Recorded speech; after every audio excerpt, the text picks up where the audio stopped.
This is Galaxy News Hour live. लकडाउनका बेला party गरेको भन्दै बेलायती प्रधानमन्त्रीले संसद सामु माफी मात्रै मागेर पुगेको छैन। सत्तारूढ दलका सांसदले नै राजीनामा माग गरिरहेका छन्। यो खबर सार्वजनिक भइरहँदा नेपालमा कोभिडको संक्रमण दर 27% भन्दा उँभो लाग्दै थियो। त्यति नै बेला सरकारले संक्रमणकालीन नियम सुनाउँदै थियो। सरकारले दशकौं पुरानो कानुनका दफा उद्धृत गर्दै निर्देशन जारी गर्दै थियो। 25 जनाभन्दा बढी भेला हुन नपाइनेदेखि ठूला सभा सम्मेलनमा रोक लगाइयो। तर मन्त्रीहरूलाई के चाहियो? तोड्न हिँडिहाले। ती निर्णयमा सही धस्काएको मसी सुकेको पनि थिएन। गृहमन्त्री बालकृष्ण खाँड जताजता भिड त्यतै भाषण गर्न कुदे। पर्यटन मन्त्री प्रेम आले पनि के कम, पशुपतिदेखि नारायण हिटीसम्म छड्के हान्दै हुलका हुल बाँधेर हिँडे। जता माइक त्यतै दौडिए। परिणामस्वरूप कोभिड संक्रमित भएर अहिले एकान्तवासमा छन्। योभन्दा पनि दिगदार लाग्दो खबर के छ भने पीसीआर परीक्षणका लागि नमुना दिएर मन्त्री आले जुलुस लिएर हिँडेका रहेछन्। उनको पछि कुद्नेहरूको खबर पनि बिस्तारै आउँदै गर्ला। सार्वजनिक व्यक्ति भएपछि बोली र व्यवहारमा ठेगान हुनुपर्छ। शासक वर्गले त झन् आफूलाई सधैँ नैतिकवान बनाउनुपर्छ। त्यही आसमा नागरिकले उनीहरूलाई सत्तामा पुर्याएका हुन्छन्। तर नेपालमा ठिक उल्टो छ। अनैतिक, गैर जिम्मेवार र बोली व्यवहारमा ठेगान नहुनेहरू सत्ताको केन्द्रमा हुनुपर्ने नियम जस्तै बनिसक्यो। मुख्य जिम्मेवारहरू नै राज्यका नियम कानुन तोड्दै मत्ताएर सार्वजनिक ठाउँमा बत्तिनु विधिप्रतिको अपमान हो। कोभिड महामारी फैलाउन रात दिन मेहनत गर्ने यस्ता गैर जिम्मेवार शासकलाई नैतिकताको कठघरामा उभ्याउनुपर्छ। आज ग्यालेक्सी न्यूज आवरमा हामी कोभिड फैलाउन योगदान गर्ने मन्त्रीसँगै खोपको अस्तव्यस्ततामा प्रश्न गर्नेछौँ। नाम र राजधानी तोक्न सिङ्गो कार्यकाल सिद्ध्याउने प्रदेशको राजनीतिमाथि पनि विश्लेषण गर्नेछौँ। नेपालका पहाडी सडकमा बारम्बार हुने बोलेरो जीप दुर्घटनाका कारण खोतल्ने प्रयास पनि हाम्रो हुनेछ।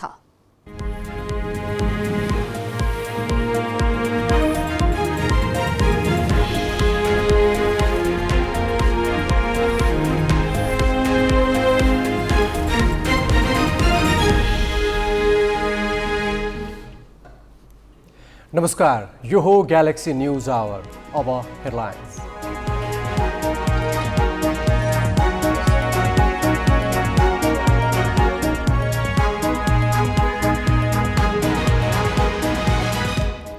प्रदेश 2 ले 4 वर्षपछि पायो नाम मधेस प्रदेश, राजधानी जनकपुर। राजनीतिक जोड घटाउका कारण प्रदेश 1 अझै नामविहीन।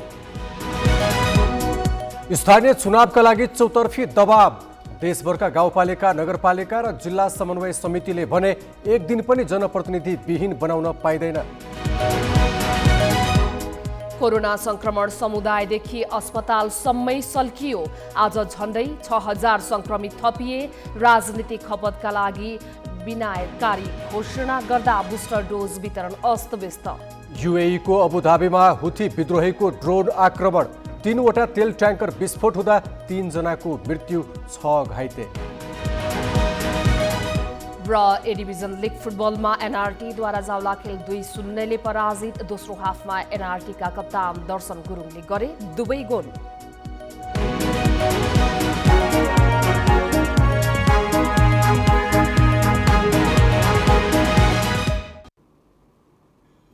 आज 14,014 जनाको पीसीआर परीक्षण गरिएकामा 5,747 जनामा कोभिड संक्रमण पुष्टि भयो। सरकारको यो तथ्याङ्क अनुसार परीक्षण गरिएका मध्ये 41% संक्रमण देखिन्छ। सोही अवधिमा एन्टिजेन परीक्षणका क्रममा 987 जनामा कोरोना संक्रमण देखिएको छ। यस अवधिमा 3 जना संक्रमितको मृत्यु भएको छ। देशभर सक्रिय संक्रमित 30,877 पुगेका छन् भने देशभर 139 जनाको आइसियु र 26 जनाको भेन्टिलेटरमा उपचार भइरहेको छ। यसरी समुदायमा त कोभिड अत्यासलाग्दो गरी फैलिएको छ नै, स्वास्थ्यकर्मी पनि धमाधम संक्रमित हुँदा अस्पतालको सेवा समेत प्रभावित हुँदै गएको छ। यसरी स्वास्थ्यकर्मीहरू नै संक्रमित हुन थालेपछि कोभिड झन भयावह रूपमा फैलिने त होइन भने चिन्ता थपिएको छ। स्वास्थ्यकर्मीमा देखिएको संक्रमणको ग्राफले सरकारको व्यवस्थापकीय तयारीलाई कमजोर मात्र होइन लापरवाहीपूर्ण हुँदै गएको देखाउँछ।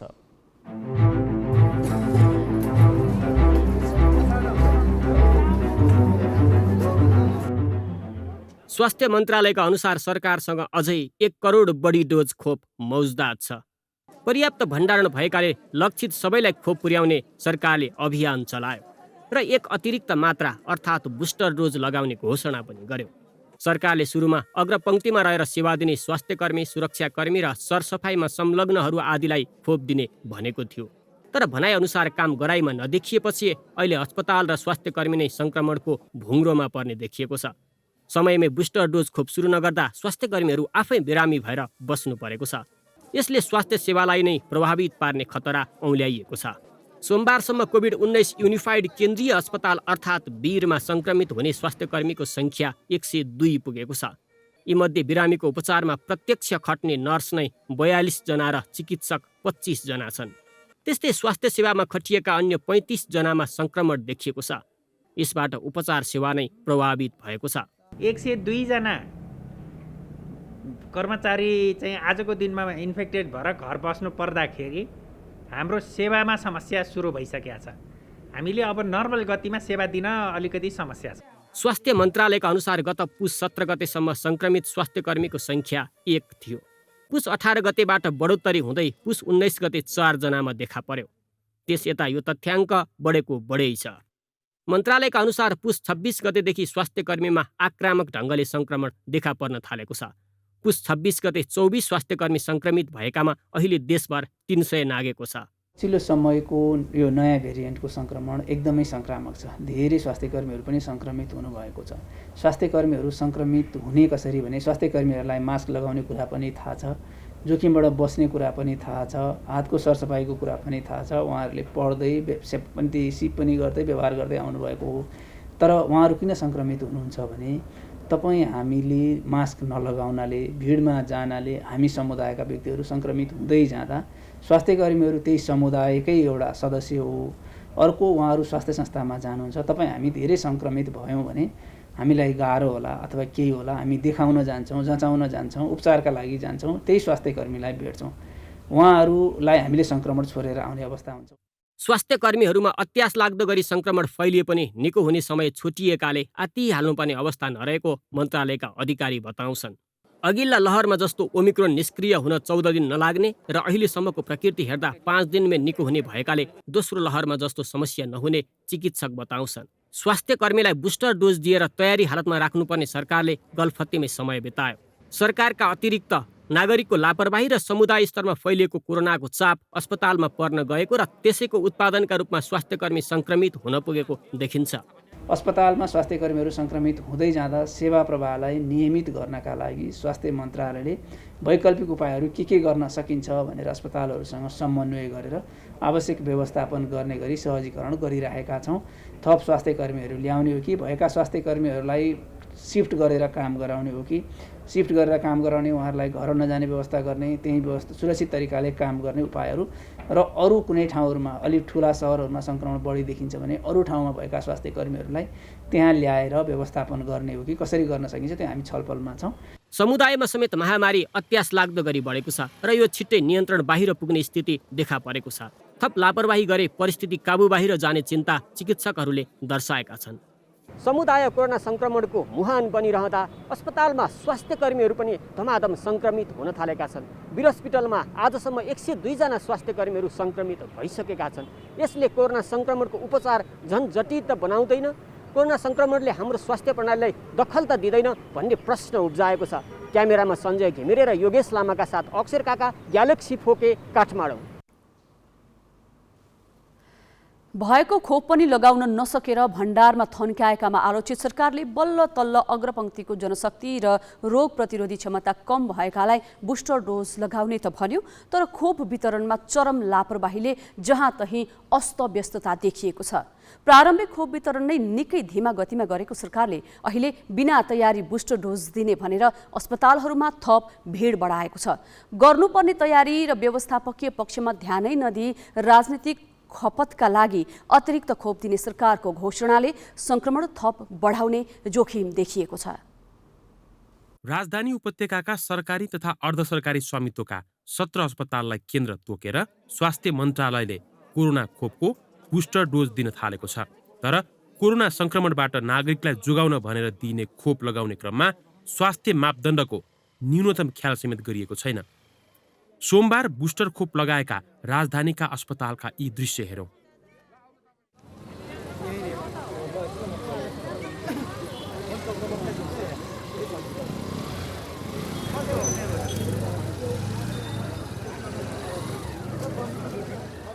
अरू त अरू सुरक्षा फौजहरूले चलाएका अस्पताल पनि अन्य सरकारीको भन्दा फरक देखिएनन्। यो प्रहरी अस्पतालको दृश्य हो। यहाँ एक अर्कासँगको सामाजिक दूरी ख्याल नहुँदा प्रतिरोध क्षमता बढाउने खोपका नाममा कोरोना सार्ने जोखिममा पर्ने सम्भावना बढी देखिन्छ।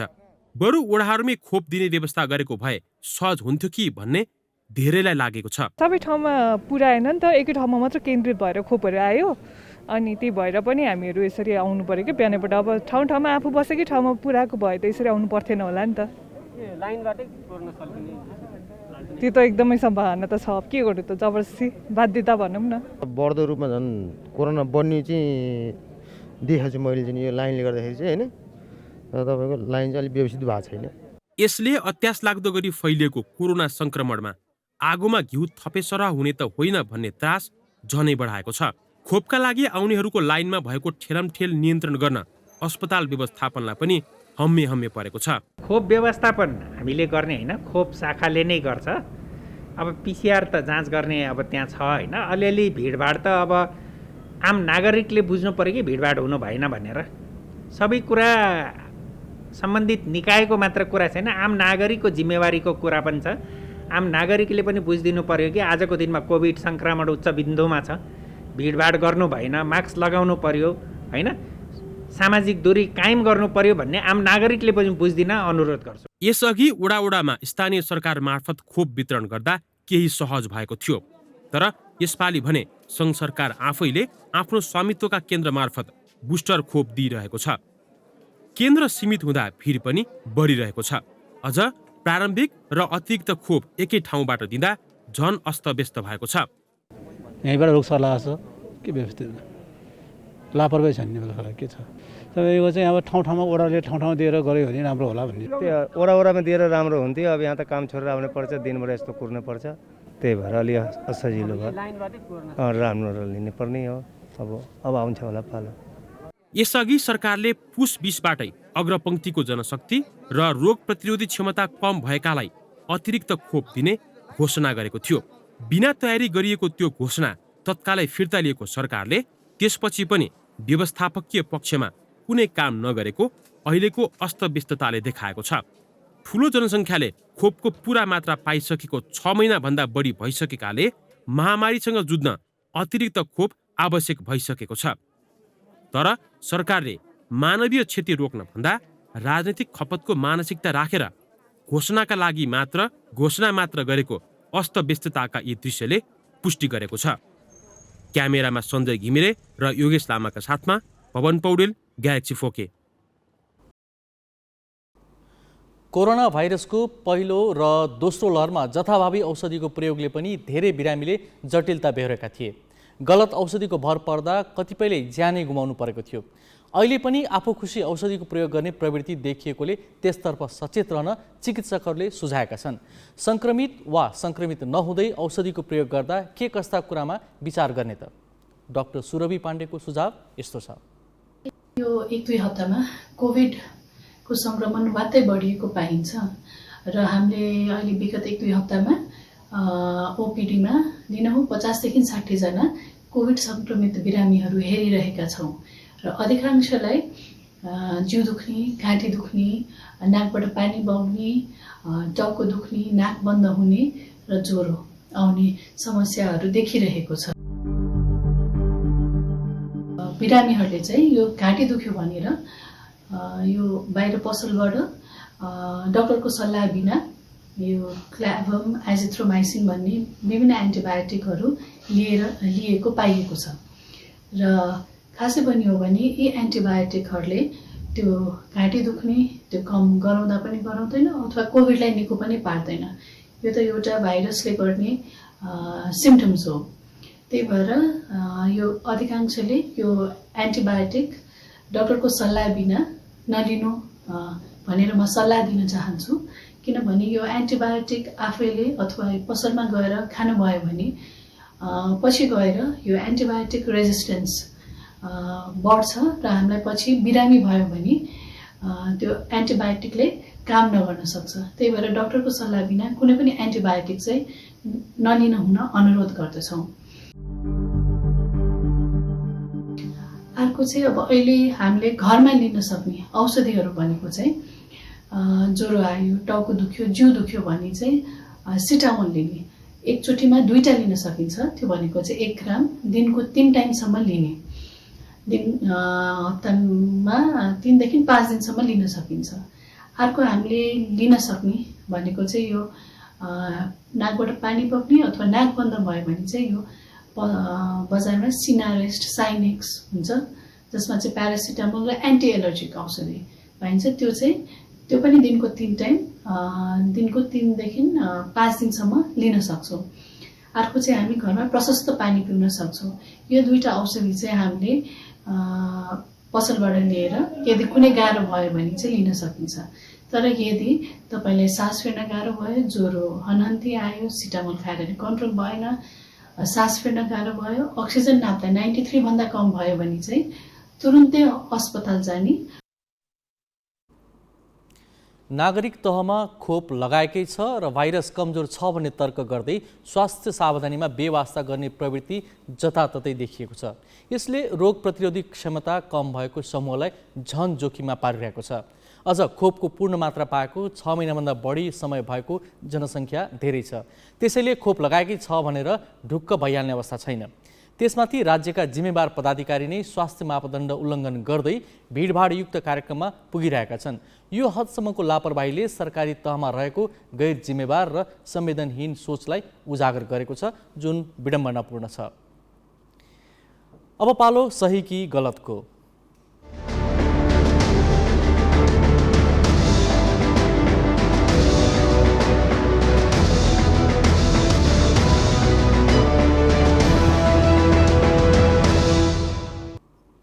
सही कि गलतमा हिजो हामीले सोधेको प्रश्न थियो, महामारीका बेला मन्त्रीहरू भाषण गर्न कार्यक्रममा पुग्नुलाई के भन्नुहुन्छ?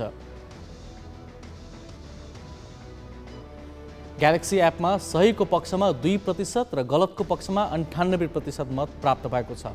मत व्यक्त गर्नुहुने सम्पूर्ण दर्शकलाई धन्यवाद। अब आजको प्रश्न, पूर्ववर्ती सरकारका निर्णय विरुद्ध पर्यटन मन्त्री प्रेम आलेको सक्रियतालाई सही भन्नुहुन्छ कि गलत? तपाईले आफ्नो मत ग्यालेक्सी 4K टिभी एपमा गएर राख्न सक्नुहुन्छ। यसको अन्तिम परिणाम भोलिको न्युज आवरमा प्रसारण गरिनेछ। Galaxy app Google play store र एप स्टोरबाट डाउनलोड गर्न सक्नुहुन्छ। यो प्रसङ्ग अहिलेलाई यति नै। अब ब्रेकपछि अन्य खास सन्दर्भ लिएर आउँछौँ।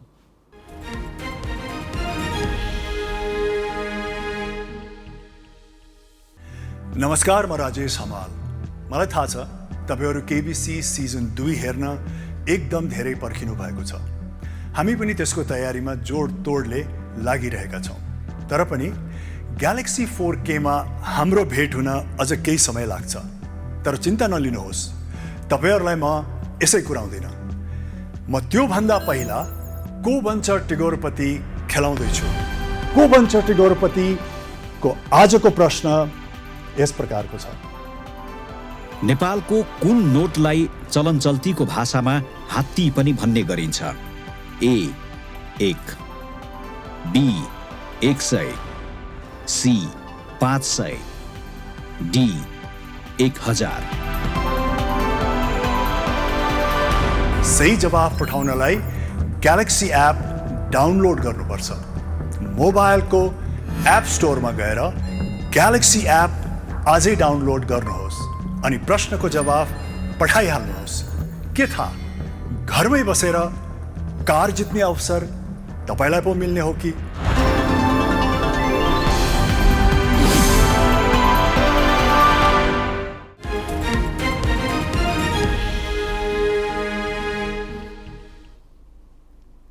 अब केही न्युज संक्षेपमा। संस्कृति, पर्यटन तथा नागरिक उड्डयन मन्त्री प्रेम आलेलाई कोभिड संक्रमण पुष्टि भएको छ। पीसीआर परीक्षण गर्दा मन्त्री आलेमा संक्रमण पुष्टि भएको उनको सचिवालयले जनाएको छ। मन्त्री आलेका स्वकीय सचिव हेमन्त रेग्मीलाई पनि संक्रमण भएको छ। केही दिन यता मन्त्री आले सार्वजनिक कार्यक्रमहरूमा सहभागी हुने क्रम बाक्लिएको थियो। हिजो मात्रै उनी पीसीआर परीक्षणका लागि नमुना दिएर पशुपति क्षेत्रमा बतास समूहले सञ्चालन गरेको धर्मशाला र नारायणहिटी सङ्ग्रहालय अवलोकनमा दलबल सहित पुगेका थिए। नवलपुरमा पीसीआर परीक्षण स्थगित गरिएको छ। मध्यबिन्दु जिल्ला अस्पतालमा नियमित रूपमा हुँदै आएको पीसीआर परीक्षण ल्याबमा कार्यरत 2 जना कर्मचारीमा कोरोना संक्रमण पुष्टि भएपछि परीक्षण स्थगित गरिएको हो। वैकल्पिक जनशक्ति व्यवस्थापन नहुँदा पीसीआर परीक्षण स्थगित गर्नु परेको अस्पतालले जनाएको छ। थप जनशक्ति पठाइदिन गण्डकी प्रदेश स्वास्थ्य निर्देशनालयसँग अनुरोध गरेको अस्पतालले स्वास्थ्यमा जटिलता आए मात्र अस्पताल आउन सर्वसाधारणलाई आग्रह गरेको छ।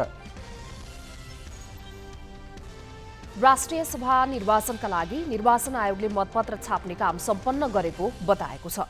माघ 12 गते हुने निर्वाचनका लागि आयोगले 2500 मतपत्र छापेको हो। निर्वाचनको मिति नजिकिएसँगै आयोगले मतपत्र ढुवानीको काम पनि सुरु गरेको छ। आयोगले आजबाटै मतपत्र निर्वाचन अधिकृतको कार्यालयमा पुर्याउने जनाएको छ।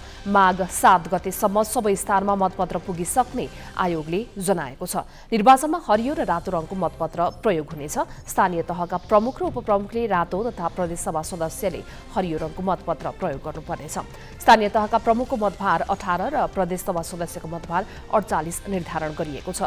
राष्ट्रिय सभामा रिक्त रहेको 19 सदस्य पदका लागि निर्वाचन हुन लागेको हो। प्रदेश 1 मा 3, प्रदेश 2 मा 2, बागमतीमा 2, गण्डकीमा 3, लुम्बिनीमा 3, कर्णालीमा 3 र सुदूरपश्चिममा 3 पद रिक्त छन्। 48 अङ्कको उतार चढाव बीच शेयर बजार परिसूचक 20.7 अङ्कले बढेको छ। नेप्से परिसूचक 29,147.4 अङ्कमा पुगेको छ। बजार खुलेको 15 मिनेटमा नै 29,108 अङ्कमा झरेको नेप्से 15 मिनेटमै बढेर 29,156 अङ्कमा पुगेको थियो। त्यसपछि पनि उतार चढाव देखिएको कारोबार सुरु भएको 1.5 घण्टापछि लगातार बढेको थियो। बैंक, जलविद्युत, उत्पादनमूलक अन्य लगायत 8वटा समूहले नेप्से बढाएका हुन्। 5वटा समूहको सूचक भने घटेको छ। आज 97वटा कम्पनीका लगानीकर्ताले कमाएका छन् भने 81वटा कम्पनीका लगानीकर्ताले गुमाएका छन्। बजारमा 7 अर्ब 90 करोड 18 लाख रुपैयाँको कारोबार भएको छ। पूर्वाधार विकास, आर्थिक वृद्धि र जनजीविका विषयमा खासै छलफल र बहस हुँदैन। तर हाम्रा दल र नेताहरू नाममा गलफत्ती गर्छन्। राजधानी आफ्नो घर जग्गा नजिक पर्यो कि परेन भनेर हिसाब गर्छन् र अडान लिन्छन्। यही कारण प्रदेशसभाको 4 वर्ष यसैमा खपत भएका छन्। यो प्रसङ्ग साजना तामाङबाट। सरकार गठन भएको 4 वर्षपछि प्रदेश 2 ले नाम र स्थायी राजधानी टुङ्गो लगाएको छ। नामाकरण र राजधानी तोक्नका लागि आज बसेको प्रदेशसभा बैठकबाट प्रस्तावित 4 मध्ये मधेस प्रदेश 2/3 भन्दा बढी मतले पारित भएको हो। यस्तै जनकपुर धाम स्थायी राजधानी बनाउने विषयमा पनि 2/3 भन्दा बढी मत जुटेको छ। नाम र राजधानी तोक्न ढिलाइ गरेको भनेर निकै आलोचना खेपेको प्रदेश 2 ले प्रदेश सरकार गठन भएको 4 वर्षपछि आज नाम र राजधानी टुङ्गो लगाएको छ। दलहरूबीच सहमति जुट्न नसकेपछि मतदानबाट नाम र थाई राजधानीको टुङ्गो लगाइएको हो। आजको प्रदेशसभा बैठकमा प्रस्ताव भएको 4 मध्ये मधेस प्रदेशमा 2/3 भन्दा बढी मत जुटेपछि नाममा 4 वर्षदेखिको विवाद सधैँको लागि अन्त्य भएको हो। बैठकमा उपस्थित 79 जना सांसद मध्ये मधेस प्रदेशको पक्षमा 80 जना सांसदले मत दिएका थिए। सत्तारूढ जनता समाजवादी पार्टी र माओवादी केन्द्रले अघि सारेको मधेस प्रदेशमा यसअघि नै प्रमुख प्रतिपक्षी दल लोकतान्त्रिक समाजवादी पार्टी सहमत भइसकेको थियो। अन्य दलका सांसदहरू पनि यसमा सहमत भएपछि मधेस प्रदेशको नाममा सहमति जुटाउन सहज भएको हो। यस्तै प्रदेशसभाको आजको बैठकले थाई राजधानीको पनि टुङ्गो लगाएको छ।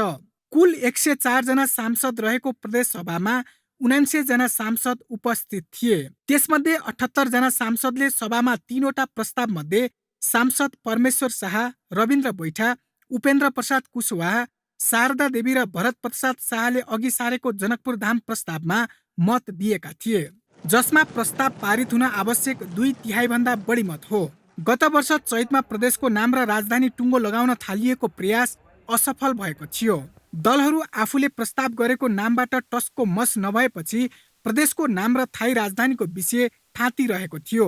अहिलेको प्रयासमा पनि दलहरूले पुरानै एजेन्डा अघि सारेपछि असफल हुने आशंका बढिरहेको बेला मतदानबाट नाम र राजधानीको विषय टुङ्गिएको हो। प्रदेश सभामा आइतबार र सोमबार गरी 2 दिन नाम र राजधानीको विषयमा छलफल भएको थियो। छलफलमा 27 जना सांसद सहभागी थिए। भोलि मध्य प्रदेशमा उत्सव मनाउन सार्वजनिक बिदा दिइएको छ। ग्यालेक्सी फोकेका लागि जनकपुरबाट घनश्याम मिश्रको रिपोर्ट। नाम र राजधानीको टुङ्गो लागेपछि जनकपुरमा खुसियाली मनाइएको छ। उनीहरूले मध्य प्रदेशको राजधानी जनकपुर धाम कायम भएको भन्दै खुसियाली व्यक्त गरेका हुन्। आजै प्रदेशसभाबाट प्रदेशको नाम पारित भएपछि भोलि प्रदेशभर सार्वजनिक बिदा दिइएको छ।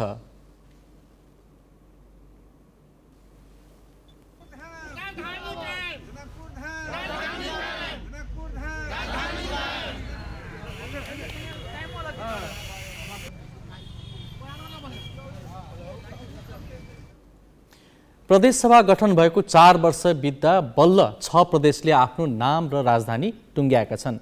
प्रदेशसभाको अधिकारभन्दा बाहिर गएर केन्द्रको प्रत्यक्ष दबावबाटै भए पनि अन्य प्रदेशले राजधानी र नाम तोक्दा प्रदेश 1ले भने अझै आफ्नो नामाकरण गर्न सकेको छैन। 5 वर्षे प्रदेशसभा कार्यकालको उत्तरार्धमा आइपुग्दा प्रदेश 1 को नाम के हुने भन्ने अझै टुङ्गो छैन। यस अवधिमा प्रदेश सरकारले 3 जना मुख्यमन्त्री पायो, तर प्रदेशको नाम पाएन। पहिलो मुख्यमन्त्री शेरधन राईले 3.5 वर्षे कार्यकालमा प्रदेशको राजधानी पनि विराटनगरदेखि धनकुटासम्मको क्षेत्र समेट्ने गरी गोलमुटोल निर्णय गराएका थिए। उनको राजीनामापछि मुख्यमन्त्री बनेका भीम आचार्यको 67 दिनको कार्यकालमा प्रदेशको नामाकरणको विषय नै उठेन। त्यसपछि गत कार्तिक 16 गते मुख्यमन्त्री बनेका राजेन्द्र राईको कार्यकाल पनि 1.5 महिना बितिसकेको छ। 5 दलीय गठबन्धनबाट मुख्यमन्त्री बनेका राईले यसबीचमा प्रदेशसभाको नामबारे सामान्य छलफल समेत चलाएका छैनन्। पहिचानको आधारमा कोही भूगोलको आधारमा यस्तै विभिन्न किसिमको राख्ने भएर द्वन्द्व हुन्छ भनेर आँट गर्न नसकेको थियो होला विगतको सरकारले। तर अहिले अब त्यो नामाकरण गर्नुपर्ने हाम्रो दायित्वभित्र पर्छ, हामी त्यसमा सजग छौँ। तर विधिवत रूपमा छलफल भएको छैन। अब यो 12 गते राष्ट्रिय सभाको निर्वाचन छ। यस पछाडि चाहिँ अब सबै चरणका कामहरू अहिलेको प्रदेश सरकारले पुरा गर्छ भन्ने मैले पनि विश्वास लिएको छु। 2/3 बहुमत सहित सुरुवातमा प्रदेशको नेतृत्व गरेको तत्कालीन नेकपा कालमा पनि प्रदेशको नामाकरण भएन। राजधानीबारे निर्णय लिन पनि 1 वर्ष लागेको थियो। हाल प्रदेश 1 मा 2/3 बहुमत जुटाएर नाम राख्ने मुद्दा वर्तमान सरकारका लागि फलामको चिउरा सरह छ, किनभने सत्ता गठबन्धनसँग सामान्य बहुमत मात्र छ। प्रदेशसभाको ठूलो दल एमाले विपक्षमा छ। उसको सहयोग बिना प्रदेशको नाम राख्न सम्भव नै छैन। 76 वैशाखमा टुङ्गाउन चाहन्थ्यौँ, टुङ्गिएन। त्यसपछि कोरोना लगायतका कारणले पनि हाम्रा सभाहरू राम्रो ढङ्गले बसेन र हाम्रो पार्टीभित्रको विवादको कारणले पनि हामीले त्यसलाई स्मुथली लान सकेनौँ। अब हामी केही फरक भएका छौँ, हामी केही ढङ्गले फ्री पनि भएका छौँ। यो बिचमा हामी हाम्रो दलभित्र र हाम्रो दलभन्दा बाहिर अरू दलसित पनि पर्याप्त छलफल गरेर यसलाई छिटो टुङ्गाउनको लागि हाम्रो सकारात्मक भूमिका हुन्छ, हाम्रो दबाव र जागरणको भूमिका प्रभावकारी हुन्छ। संविधान अनुसार प्रदेशसभाको 2/3 बहुमतले प्रदेशको नाम तोक्नुपर्छ। 92 सांसद रहेको प्रदेश 1 मा गठबन्धनमा आबद्ध 5 दलका 50 जना छन्। तसर्थ 2/3 पुर्याउन सरकारलाई 41 सांसद रहेको एमालेलाई साथमा लिनै पर्छ। अहिले अलिक अनुकूल परिस्थिति छैन। अहिले अलिकति होमवर्क गर्न बाँकी छ, आफ्नो दलहरूभित्र छलफल चलाउन बाँकी छ भनेर दलभित्रका आफ्नै समस्याहरूले गर्दाखेरि पनि त्यो सहमतिका साथ अगाडि बढ्न सकेन र आजसम्म त्यही परिस्थिति रहेको हुनाले हामीले यो नामाङ्कन गर्न सकेका छैनौँ। यो हाम्रो कमजोरीकै रूपमा लिनुपर्छ, म स्वीकार्छु। नामका विषयमा दलभित्रै पनि सांसदहरू फरक फरक कित्तामा बाँडिएका छन्। प्रदेश 1 को नाम पहिचानको आधारमा राख्नुपर्ने पक्षमा बलियो मत छ। भूगोलका आधारमा कोशी वा सगरमाथा, बहुपहिचानको आधारमा कोशी, किराँत लगायतका नाम चर्चामा छन्। क्यामेरामा पारस चौधरीका साथ राजु पौडेल, ग्यालेक्सी फोके, मोरङ। प्रदेशको नाम र राजधानी टुङ्ग्याउन पनि किन यस्तो सकस? के यो 4 वर्षसम्म रस्साकसी गर्नुपर्ने विषय हो कि हाम्रा नेताहरूमा अरू कुनै रचनात्मक सोच र राजनीतिक एजेन्डा नै नभएर यसैमा भोटको राजनीति चलिरहेको हो? यी प्रश्नमा केन्द्रित रहेर ग्यालेक्सी संवाददाता राजु पौडेलले राजनीतिक विश्लेषक भेष प्रसाद धमलासँग कुराकानी गरेका छन्। सत्ता गठबन्धनसँग 2/3 बहुमत छ, तर निर्णय गर्न नसक्नु कसको कमजोरी हो जस्तो लाग्छ? त्यसको मूल त कसको भन्दा पनि अब सम्बन्धित त्यहाँ चाहिँ अब सत्ता पक्षकै कमजोरी हो। सबैको भावनालाई समेटेर सहमतिमा लिएर आउन नसक्नु त जो बहुमतमा छ जसले सरकार सञ्चालन गरिरहेको छ उसको नि कमजोरी मान्नुपर्छ नि, मलाई त त्यस्तो लाग्छ। त संसदीय प्रक्रियामा गइसकेका विषयहरूमा पनि एकमत हुन नसक्नु यो कस्तो गठबन्धन जस्तो लाग्छ यहाँलाई? संसदीय राजनीतिमा यो कतिको जायज देख्नुहुन्छ? होइन, यो यस प्रकारले त संसदीय राजनीतिलेबाट हामीले जुन अपेक्षा गरेका छौँ त्यसबाट चाहिँ नि समुचित फल प्राप्त होला अथवा हामीले आशा गरेका उपलब्धिहरू प्राप्त होला, सहज रूपमै प्राप्त होला भनेर पक्कै पनि भन्न सकिँदैन। र कमसेकम हाम्रो पोलिटिकल पार्टिजहरू चाहिँ एउटा कमन इन्ट्रेस्टको लागि, एउटा राष्ट्रिय चाहिँ हितको लागि अथवा आम मान्छेको हितको लागि चाहिँ एउटा साझा धारणा लिएर अगाडि आउन सक्नुपर्छ। र त्यो भनौँ न त विकासकै कुरा गऱ्यो भने विकास कसले नचाहेको हुन्छ? सबैले विकास हुनुपर्छ भने नि भन्छ नि त, विकास चाहन्छ नि त। र त्यसको लागि जसको स्वाद तयार हुन्छ भनेदेखि आम जनताको इन्ट्रेस्टका कुराहरूलाई प्राथमिकता दिएर त्यसमा एउटा साझा धारणा बनाउन नसक्नु चाहिँ हाम्रो पोलिटिकल पार्टीहरूको ठुलो कमजोरी हो भन्ने मलाई लाग्दछ। यदि त्यस्तो साझा धारणा बनाउन सकिएन, एउटा राष्ट्रिय स्तरका विषयवस्तुलाई आम मान्छेको चासोको विषयवस्तुमा साझा धारणा बनाउन नसक्ने हो भनेदेखि जोसुकै पोलिटिकल पार्टी पावरमा आए तापनि अगाडि काम गराएर अगाडि बढाउन निकै गाह्रो पर्दछ। र एउटा राष्ट्रिय हितका चाहिँ विषयवस्तुहरू एउटा साझा धारणा हुनैपर्छ पोलिटिकल पार्टीको, अन्यथा सही ढङ्गले चाहिँ व्यवस्था अगाडि बढ्न सक्ला जस्तो मलाई लाग्दैन। सत्ताको भाग चाहिँ मिलिजुली खाने, तर प्रदेश र देशको बृहत्तर हितमा किन सहमति नहुने? सबभन्दा दुःख लाग्दो कुरो यही हो। र चाहिँ भनौँ भाग बढ्नकै कुरा गर्मा त्यहाँ नसहमति हुन्छ अथवा भोलि चाहिँ कुनै किसिमको चाहिँ सुविधा वृद्धि गर्ने कुरामा चाहिँ त्यसमा कुनै त्यस्तो विवाद देखिँदैन होइन। अहिलेसम्म त्यो देखिराखिएको छ। तर चाहिँ नि त्यहाँको चाहिँ कुनै स्थानीय एउटा विकासको कुराहरू होला र सबैलाई प्रतिनिधित्व गर्ने केही वस्तु कुरा विशेष होला। त्यस सन्दर्भमा चाहिँ नि सबैको इन्ट्रेस्टमा सबैको हितमा त्यो कुरा अगाडि आउनुपर्ने विषयवस्तु होला। त्यस्तोमा चाहिँ नि हामी मतैकता हुन नसक्नु यो दुर्भाग्यपूर्ण हो। र राजनीति गर्न अनेक मुद्दा छन्। गरिबी छ, अशिक्षा छ, सामाजिक विभेद छ, पूर्वाधार अभाव छ। यी कुनैमा पनि ध्यान नदिएर केवल नाम र राजधानीमा आफ्नो राजनीतिक भविष्य खोज्नु चिन्तनको दरिद्रता बाहेक केही होइन।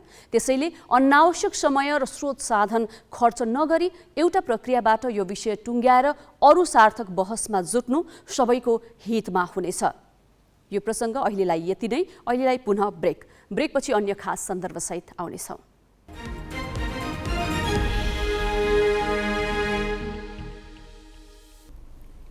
अब केही न्युज संक्षेपमा। शहीद स्मारकी डिभिजन लिग फुटबलमा न्युरो टिम एनआरटीले सहज जित निकालेको छ। लिगको नवौं चरण अन्तर्गत आज भएको खेलमा एनआरटीले जावलाखेल युथ क्लबमाथि 2-0 गोलको जित निकालेको हो। एनआरटीलाई जित दिलाउन कप्तान दर्शन गुरुङले 2 गोल गरे। पहिलो हाफमा गोल रहित बराबरी भएको खेलको 68 मिनेटमा दर्शनले गोल गर्दै टोलीलाई अग्रता दिलाएका थिए। त्यसपछि खेलको 73 मिनेटमा दर्शनले व्यक्तिगत दोस्रो गोल गर्दै एनआरटीलाई 2-0 गोलको जित दिलाए। उनले स्टेफन समीरको पासमा सहजै गोल गरे। जितसँगै एनआरटीले 9 खेलमा 13 अङ्क जोडेको छ। जितपछि एनआरटी लिगको 6औं स्थानमा उक्लिएको छ। 9 खेलमा 8 अङ्क सहित जावलाखेल 10औं स्थानमा छ। नेपाल पुलिस क्लब अपराजित रहँदै प्रधानमन्त्री कप राष्ट्रिय क्रिकेट प्रतियोगिताको सेमिफाइनलमा प्रवेश गरेको छ। समूह चरणको अन्तिम खेलमा प्रदेश 1लाई 6 विकेटले हराउँदै पुलिसले समूह चरणमा 100% नतिजा निकालेको हो। कीर्तिपुर स्थित त्रिवी क्रिकेट मैदानमा प्रदेश 1ले दिएको 102 रनको चुनौती पुलिसले 13.1 ओभरमा 4 विकेट गुमाएर पूरा गर्यो। कुशल भुर्तेलले 44 र अनिल शाहले अभिजित 26 रन बनाएको पुलिसको इनिङ्समा दिपेन्द्र सिंह ऐडीले 20 र आरिफ शेखले 10 रन बनाए। प्रदेश 1का फिरदोस अन्सारी, दिपेश कडेल, मुकुन्द यादव र मनोज तामाङले 1-1 विकेट लिए। यसअघि टस जितेर पहिले ब्याटिङ गरेको प्रदेश 1ले 8 विकेट गुमाएर 101 रनको योगफल तयार पारेको थियो। सेमिफाइनलमा पुलिसले बागमती प्रदेशसँग खेल्नेछ। विभागीय डर्बीको दोस्रो सेमिफाइनलमा आर्मी र एपीएफले प्रतिस्पर्धा गर्नेछन्। दुवै सेमिफाइनल खेल भोलि हुनेछन्। प्रधानमन्त्री कपको फाइनल खेल बुधबार हुनेछ। संयुक्त अरब इमिरेट्स UAE को आबुधाबीमा यमनका हुथी विद्रोहीले गरेको आक्रमणमा 3 जना मारिएका छन्। 3वटा तेल ट्याङ्करमा गराइएको विस्फोटमा अन्य 6 जना घाइते भएका छन्। तीमध्ये एउटा विस्फोट अबुधाबीको अन्तर्राष्ट्रिय विमानस्थल नजिक भएको थियो। आक्रमणमा मारिनेमा 2 जना भारतीय र 1 जना पाकिस्तानी नागरिक रहेको बताइएको छ।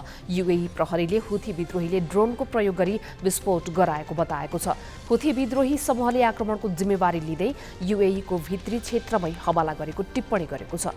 हुथी विद्रोही समूह र यमन सरकारको समर्थनमा रहेको UAE सम्मिलित साउदी अरबको नेतृत्वको सैन्य गठबन्धनबीच आक्रमण प्रत्याक्रमण जारी रहेका बेला UAE मा पछिल्लो हमला भएको हो। अन्तर्राष्ट्रिय प्रतिबन्ध र दबावका बावजुद उत्तर कोरियाले क्षेपणास्त्र परीक्षणलाई निरन्तरता दिएको छ। हाइपरसोनिक क्षेपणास्त्र परीक्षण गरेको एक साता नबित्दै उत्तर कोरियाले आज त्यस्तै प्रकृतिको अर्को क्षेपणास्त्र परीक्षण गरेको हो। जापानका तटीय सुरक्षा गार्डले उत्तर कोरियाले स्थानीय समयअनुसार बिहान सो परीक्षण गरेको दावी गरेका हुन्।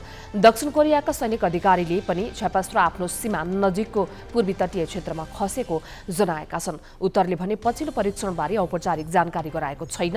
यद्यपि उसले नयाँ वर्षको सुरुवातसँगै क्षेपणास्त्र परीक्षणलाई तीव्रता दिएको छ। यसअघि शुक्रबार मात्रै 2वटा हाइपरसोनिक क्षेपणास्त्र परीक्षण गरेको थियो। अमेरिका सहित पश्चिमा राष्ट्रको विरोध र दबावका बीच उत्तरले सैन्य गतिविधिलाई तीव्रता दिइरहेको छ। यसैबीच जापान र दक्षिण कोरियाले उत्तर कोरियाको पछिल्लो रवाफले क्षेत्रीय शान्तिमा खलल पुगेको भन्दै तत्काल यस्ता क्रियाकलाप रोक्न भनेका छन्। सरकारले आफ्नो संवैधानिक दायित्व र प्रणालीप्रतिको प्रतिबद्धता सम्झने हो भने अहिले देश स्थानीय चुनावको रौनकमा प्रवेश गरिसकेको हुन्थ्यो। तर त्यो जिम्मेवारीमा सरकारले बेवास्ता गरेपछि अरूले दबाब दिनु परेको छ। के सरकारले सरकारवालाको दबाबमा चुनावको तिथिबारे निर्णय लिँदैछ? यो प्रसङ्ग अजय दासबाट। स्थानीय चुनावको मिति तोक्ने समय घर्किसक्दा पनि सरकारले चासो नदिएपछि चौतर्फी दबाव बढ्दै गएको छ। निर्वाचन आयोगले आउँदो वैशाखभित्र चुनाव नभए स्थानीय तहको संरचना नै रिक्ततामा जाने र लोकतान्त्रिक व्यवस्था समेत जोखिममा पर्ने चेतावनी दिएका बेला स्थानीय तह सम्बद्ध अन्य सङ्घ संस्थाहरूले पनि तत्काल चुनाव घोषणा गर्न सरकारलाई दबाब दिएका छन्। धेरैतिरबाट दबाब परेपछि भोलि सत्ता गठबन्धनको बैठक बोलाइएको छ। बैठकमा स्थानीय तहको चुनावबारे छलफल गर्ने भनिएको छ। के गठबन्धन चुनावका लागि तयार होला त? स्थानीय तहका जनप्रतिनिधिको कार्यकाल सकिने लाग्दा पनि सरकार नयाँ चुनावका लागि नतातेपछि स्थानीय सरकारहरूका 3वटै सञ्जालले सोमबार एक ध्यानाकर्षण पत्र नै सार्वजनिक गरे। गाउँपालिका राष्ट्रिय महासंघ, नेपाल नगरपालिका संघ र जिल्ला समन्वय समिति महासंघले स्थानीय तहको निर्वाचन प्रक्रिया तत्काल सुरु गर्न सरकार र निर्वाचन आयोगको ध्यानाकर्षण गराएका हुन्। संविधान र स्थानीय निर्वाचन ऐनले एक दिन पनि जनप्रतिनिधिविहीन अवस्थाको परिकल्पना नगरेकाले तत्काल निर्वाचन गर्न ती संस्थाहरूले ध्यानाकर्षण गराएका हुन्। महासंघहरूले संविधान र ऐनले एक दिन पनि जनप्रतिनिधिविहीनताको परिकल्पना नगरेको, स्थानीय तहको कार्यभार प्रदेश वा संघीय सरकारले सञ्चालन गर्ने व्यवस्था पनि नभएको र म्याद थप पनि गर्न मिल्ने ठाउँ नदेखिएको स्पष्ट पारेका छन्। सरकारलाई अर्को निर्वाचित सरकार स्थापना गर्ने प्रक्रियामा सरकार भाग्न खोजेको हो कि भन्ने हामीले शङ्का लागेको छ। त्यसकारणले गाउँपालिका, नगरपालिका र जिल्ला समन्वय समिति जो स्थानीय सरकारको प्रतिनिधित्व गर्छ, हामीले यथाशीघ्र निर्वाचन गराऊ र प्रजातान्त्रिक प्रणाली अवलम्बन गर र त्यो जनताको घर दैलोको शासन प्रक्रियालाई कमजोर नबनाऊ, जसले जनताले सेवा गर्छ, सुविधा दिन्छ र विकासका पूर्वाधार निर्माण गर्छ र स्थानीय प्रजातन्त्रलाई सबलीकरण गर्छ, त्यो कामलाई रोक्ने काम नगर भन्ने खालको कुरो आजको हाम्रो विज्ञप्तिले भन्न खोजेको हो। यसअघि निर्वाचन आयोगले पनि आउँदो वैशाखभित्र नयाँ कार्यकालका लागि जनप्रतिनिधि आइसक्नुपर्ने भएकाले चुनावको मिति तोक्न ढिलाइ भइसकेको भन्दै सरकार र राजनीतिक दललाई ताकेता गरेको थियो। निर्वाचन तयारीका लागि मिति घोषणापछि नै कम्तीमा 120 दिन चाहिने आयोगको भनाइ छ। चौतर्फी दबाव र आलोचना बढेपछि सत्ता गठबन्धनमा स्थानीय चुनावबारे छलफल गर्न भन्दै मंगलबारका लागि राजनीतिक समन्वय समितिको बैठक बोलाइएको छ। सोमबार प्रधानमन्त्री शेरबहादुर देउबा र माओवादी केन्द्रका अध्यक्ष पुष्पकमल दाहालको भेटवार्तापछि समन्वय समितिको बैठक बोलाउने सहमति भएको हो। स्वास्थ्य मन्त्री विरोध खतिवड़ाले पनि सोमबार नै एक कार्यक्रममा यही साताभित्र सरकारले स्थानीय तहको चुनाव घोषणा गर्ने बताएका छन्। निर्वाचन आयोगले माघ पहिलो हप्तासम्म हामीलाई निर्णय चाहिन्छ तयारीको लागि भनेको छ। सम्भवतः आउँदो बस्ने क्याबिनेटले माघ पहिलो हप्ता भनेको आज हामी सायद कति गते 3 गतेको खबर छौँ। अझ हामीसँग 4-5 दिन समय छ। त्यसले गर्दा अब आउने क्याबिनेट बैठकले यस विषयमा निर्णय गर्छ। बाहिरी खपतका लागि जे भनिए पनि गठबन्धन घटक तयार नभएसम्म चुनाव घोषणा हुन कठिन छ। सत्ता गठबन्धनका केही घटक आफ्नो राजनीतिक सुविधाका लागि विभिन्न बहाना निकालेर जसरी पनि चुनाव सार्न लागि परेका छन्। खास गरी नेकपा एकीकृत समाजवादी र माओवादीले आफ्नो संगठन सञ्जाल कमजोर भएकाले स्थानीय चुनावलाई कम्तीमा 6 महिना पर धकेल्ने सुरमा छन्। यसका लागि उनीहरूले तीनै तहको चुनाव एकसाथ गर्नेदेखि संसद अन्त्य गरी अध्यादेशबाट कानून संशोधनसम्मको कसरत गरिरहेका छन्। यस्तो अवस्थामा सरकारले नै ठोस निर्णय नगरेसम्म बैठक र छलफल मात्र गर्नुको कुनै सार्थकता रहने छैन। राजनीतिक ब्युरो ग्यालेक्सी 4K काठमाडौँ। चारैतिर डाँडा काँडाको बीचमा कचौरा आकारको सुर्खेत उपत्यका भूकम्पीय जोखिममा रहेको एक अध्ययनले देखाएको छ। विशेष गरी उपत्यकाको तल्लो तटीय क्षेत्रमा कच्चा कालो माटो र अव्यवस्थित मापदण्ड विपरीत निर्माण गरिएका संरचनाका कारण उपत्यकाले भविष्यमा ठूलो क्षति बेहोर्नुपर्ने विज्ञले चेतावनी समेत दिएका छन्। पछिल्लो समय वीरेन्द्रनगरमा जनघनत्व तीव्र गतिमा बढेको छ। देश संहितामा गएपछि कर्णाली प्रदेशको राजधानी बनेको वीरेन्द्रनगरमा ठूला भौतिक संरचना पनि निर्माण भइरहेका छन्। खेतीयोग्य जमिन सडक र भवनमा परिणत भएको छ। शहरीकरणले भूकम्पीय जोखिम पनि बढाएको छ। जियो इन्जिनियरिङ कन्सल्ट प्राली काठमाडौँले 1 वर्ष लगाएर गरेको अध्ययनले उपत्यकाको तल्लो तटीय क्षेत्र जोखिममा रहेको देखाएको छ। यो उपत्यकामा रहेछ र यो कमजोर माटो भूबनोट छ। यहाँले हेर्नुभयो भने कर्णाली राजमार्गदेखि उत्तरतिर घेग्रान छ, तलपट्टि कालो माटो छ। भनेपछि कालो माटोको प्रकृति नै के हुन्छ, उसले चाहिँ भूकम्पका तरङ्गहरूको शक्तिलाई चाहिँ त्यसले बढाइदिन्छ, वृद्धि गरिदिन्छ। तर घेग्रानहरूले त्यसले चाहिँ त्यो गुणामा वृद्धि गर्दैन। त्यसले गर्दाखेरि तल्लोपट्टिको जुन क्षेत्र छ कर्णाली हाइवेदेखि त्यसमा चाहिँ बढी मात्रामा चाहिँ जोखिम रहेको छ। उपत्यकाको मुख्य 4 लेन सडक भन्दा तल्लो क्षेत्र जोखिममा रहेको पाइएको छ। अध्ययन टोलीले नयाँ प्रविधि मार्फत 110 स्थानमा सूक्ष्म कम्पन गराएर तथ्याङ्क सङ्कलन गरेको थियो। वीरेन्द्रनगरका 16वटै वडाको अध्ययनबाट उपत्यकाको तल्लो तटीय क्षेत्र, बाढी र पहाडी क्षेत्र पहिरोको पनि जोखिममा रहेको देखिएको छ। अध्ययनबाट जोखिमयुक्त देखिएको क्षेत्रमा क्षति कम गर्न ठोस रणनीति तय गर्ने नगरपालिकाले बताएको छ।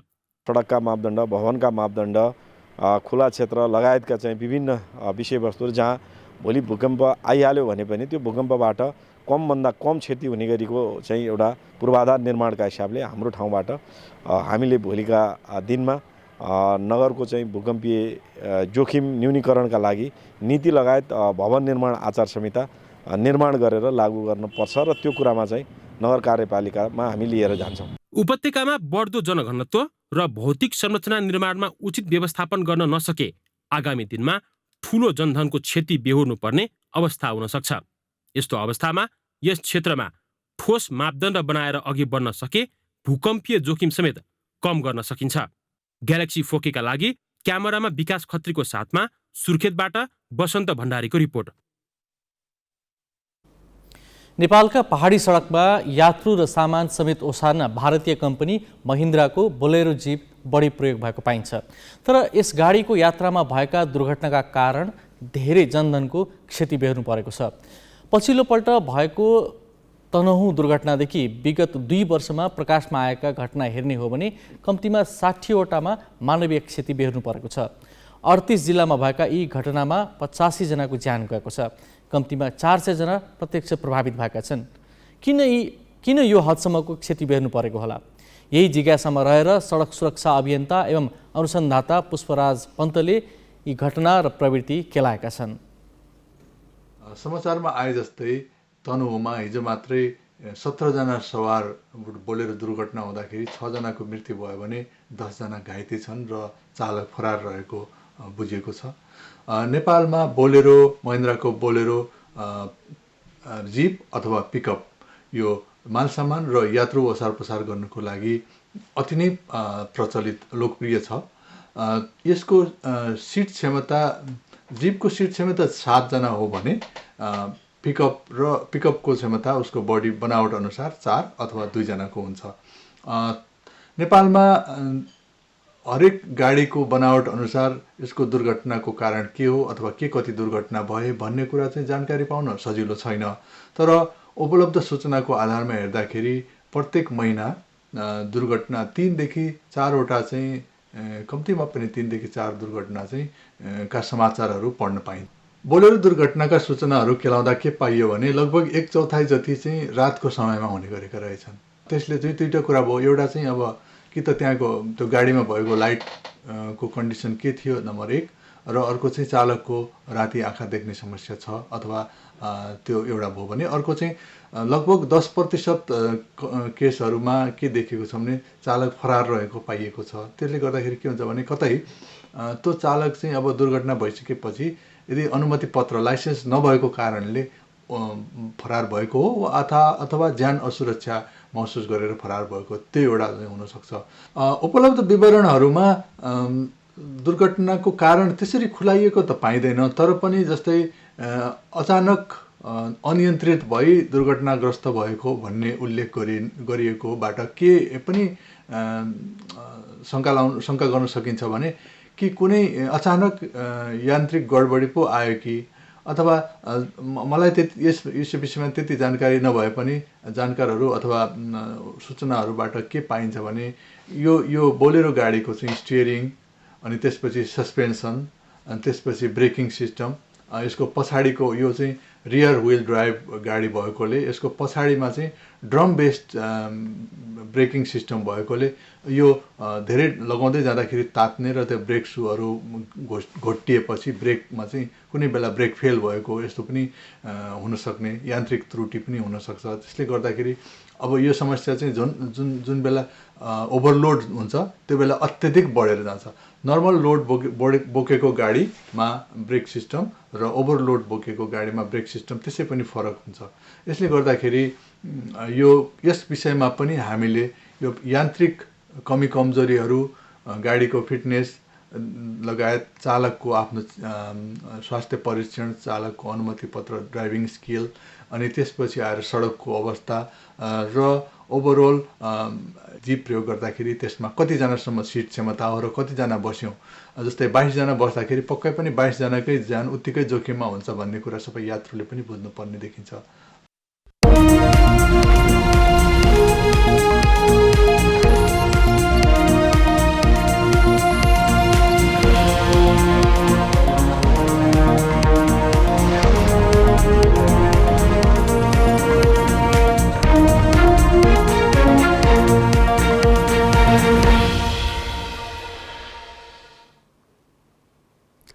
सरकारले विकास निर्माणका काममा ध्यानै नदिँदा पुँजीगत खर्च यसपालि गएका 3 वर्ष यताकै कम भएको छ।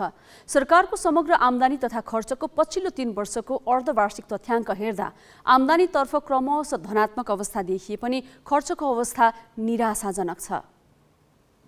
आर्थिक वर्ष 2076-77 को पुस मसान्तसम्म राजस्व सङ्कलन कुल लक्ष्यको 38.95% रहेकोमा गत वर्ष 41.73% थियो। यो वर्षको 6 महिनामा 45.91% राजस्व सङ्कलन भएको छ। यो अघिल्लो आर्थिक वर्षको सोही अवधिको तुलनामा 4.18%ले बढी हो। अर्धवार्षिक खर्चतर्फ भने अघिल्लो 3 आर्थिक वर्षको अवस्था हाराहारीमै रहेको छ। आर्थिक वर्ष 2076-77 को पुस मसान्तसम्म पुँजीगत खर्च 14% रहेकोमा गत आर्थिक वर्षको सोही अवधिमा 14% भएको थियो। यसपालि पुस मसान्तसम्म पुँजीगत खर्च 13.44% रहेको छ। यो अघिल्लो आर्थिक वर्षको सोही अवधिको तुलनामा केही कम हो। प्रतिस्थापन बजेट ल्याउनु पर्ने आवश्यकता र मध्य असोजपछि मात्र बजेट कार्यान्वयनमा आएको कारण पुँजीगत खर्च अपेक्षाकृत हुन नसकेको अर्थ मन्त्रालयको दावी छ। यस अवधिको चालु र वित्तीय खर्चमा भने केही उतार चढाव देखिएको छ। आर्थिक वर्ष 2076-77 को पुस मसान्तसम्म चालु खर्च 32% भएको थियो भने वित्तीय खर्च 22% थियो। गत वर्षको सोही अवधिमा चालु खर्च 36% रहेकोमा वित्तीय खर्च 13% थियो। यसपालि पुस मसान्तसम्म चालु खर्च 38% र वित्तीय खर्च 26% छ।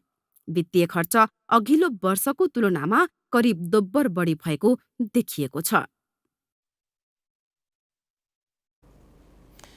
स्वस्थानी व्रत एवं माघ स्नान आज सुरु भएको छ। प्रत्येक वर्ष पौष शुक्ल पूर्णिमादेखि माघ शुक्ल पूर्णिमासम्म 1 महिना विधिपूर्वक गरिने स्वस्थानी व्रत एवं माघ स्नान आज सुरु भएको हो। स्वस्थानी व्रतसँग जोडिएको काठमाडौँको साली नदीमा कोभिडको जोखिमले मेला भने स्थगित गरिएको छ। माघ स्नानका लागि काठमाडौँ साली नदीमा स्वस्थानी व्रत सुरु भएकै दिनदेखि मेला लाग्छ। यसपालि कोभिड संक्रमणको जोखिमले मेला स्थगित गरिएको छ। तर नदीमा माघ स्नान गर्ने दर्शनार्थी हुँदै नभएका होइनन्। साली नदीको तटमा देवी पार्वतीले माघ महिनामा स्वस्थानी माताको व्रत बसेपछि चिताएको कुरा प्राप्त गरेको विश्वासमा खास गरी महिलाहरूले यहाँ माघ स्नान गर्ने गरेका हुन्। स्वस्थानीको व्रत बस्नाले तथा कथा सुन्ने र सुनाउने गर्नाले आफूले चिताएको कुरा पूरा हुने मान्यता छ। मलाई एकदम धेरै विश्वास लाग्छ। अनि अब 1 महिनाभरि व्रत बसेर मेरो सम्पूर्ण दुःख कष्ट नाश होस्, मेरो बच्चाहरूको राम्रो प्रगति होस्, मेरो श्रीमानलाई राम्रो होस् भन्न चाहन्छु। बिहान स्नान गरी मध्याह्न महादेवको पूजा गर्ने गरिन्छ। साँझ स्कन्द पुराणको केदार खण्ड अन्तर्गत माघ महात्म्यको कुमार अगस्त्य बीच संवाद भएको स्वस्थानी व्रत कथा सुन्ने सुनाउने परम्परा छ। सत्ययुगमा हिमालय पर्वतकी पुत्री पार्वतीले महादेवलाई पति पाऊ भनी स्वस्थानीको व्रत गरेको कथा छ। यस्तै गोमा ब्राह्मणीले सप्तऋषिले सिकाएको विधि अनुसार व्रत गर्दा पुत्र वियोगबाट मुक्ति मिलेको र व्रतकै प्रभावले छोरा नवराज लावण्य देश हालको साखु क्षेत्रको राजा भएको कथा स्वस्थानीमा वर्णन गरिएको छ। पार्वतीले यो पूजा सुरुमा पार्वतीले शिवजीसँग सोध्नुभयो कलियुगमा का प्राणीहरू कसरी मुक्ति हुन्छन्, कलियुगमा चाहिँ धर्मकर्म गर्दैनन्, ठुलो कार्य गर्न सक्दैनन्, अब के गरी तिनीहरूको कल्याण हुन्छ, के गरी तिनीहरू मुक्ति हुन्छन्। कोभिड संक्रमणको जोखिमले साली नदीमा यसपालि माधव नारायण मेला स्थगित गरिनुका साथै व्रतालुको संख्या घटाइएको छ। सामान्य अवस्थामा साली नदीमा 400 व्रतालु राख्ने गरिएकोमा यसपालि त्यो संख्या 125 मा सीमित गरिएको छ। पीसीआर परीक्षण, कोभिड विरुद्ध पूर्ण मात्रा खोप लगाएको कार्ड र एक्सरे रिपोर्टका आधारमा व्रतालु छानिएका हुन्।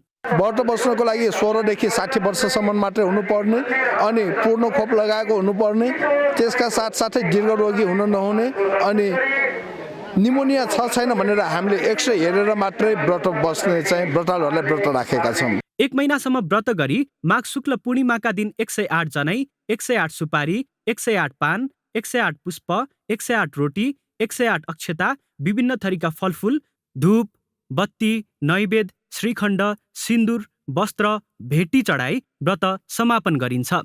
यसपालि स्वस्थानी व्रत फागुन 4 गते सकिनेछ। क्यामेरामा सबिन महर्जनका साथमा कमल Bista, galaxy 4K, Kathmandu.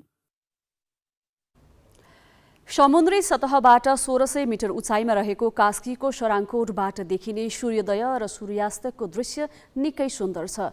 Panorama दृश्यका लागि निकै चर्चित सराङकोटबाट धौलागिरी, अन्नपूर्ण र माछापुच्छ्रे हिम श्रृङ्खलाको दृश्यावलोकन पनि गर्न सकिन्छ। जाँदा जाँदै सराङकोटबाट देखिने सुन्दर दृश्य हेरौँ।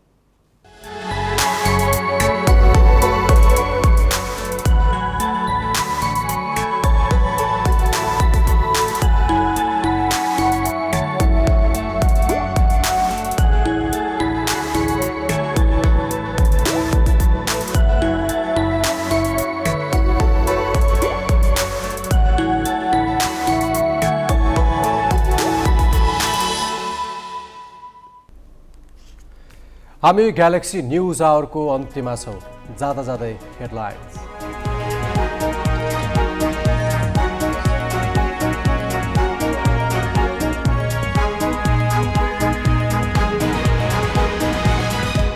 प्रदेश 2ले 4 वर्षपछि पायो नाम मध्य प्रदेश राजधानी जनकपुर। राजनीतिक जोड घटाउका कारण प्रदेश 1 अझै नामविहीन। स्थानीय चुनावका लागि चौतर्फी दबाव। देशभरका गाउँपालिका, नगरपालिका र जिल्ला समन्वय समितिले भने एक दिन पनि जनप्रतिनिधि विहीन बनाउन पाइँदैन। कोरोना संक्रमण समुदायदेखि अस्पतालसम्म सल्कियो। आज झण्डै 6000 संक्रमित थपिए। राजनीतिक खपतका लागि बिना तयारी घोषणा गर्दा बुस्टर डोज वितरण अस्तव्यस्त। UAE को अबुधाबीमा हुथी विद्रोहीको ड्रोन आक्रमण। 3वटा तेल ट्याङ्कर विस्फोट हुँदा 3 जनाको मृत्यु, 6 घाइते। र ए डिभिजन लिग फुटबलमा एनआरटीद्वारा जावला खेल 2-0ले पराजित। दोस्रो हाफमा एनआरटीका कप्तान दर्शन गुरुङले गरे 2 goal.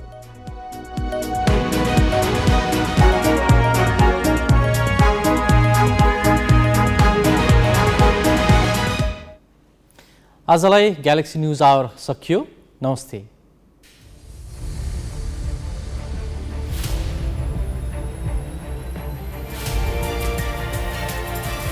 This is Galaxy News Hour Live.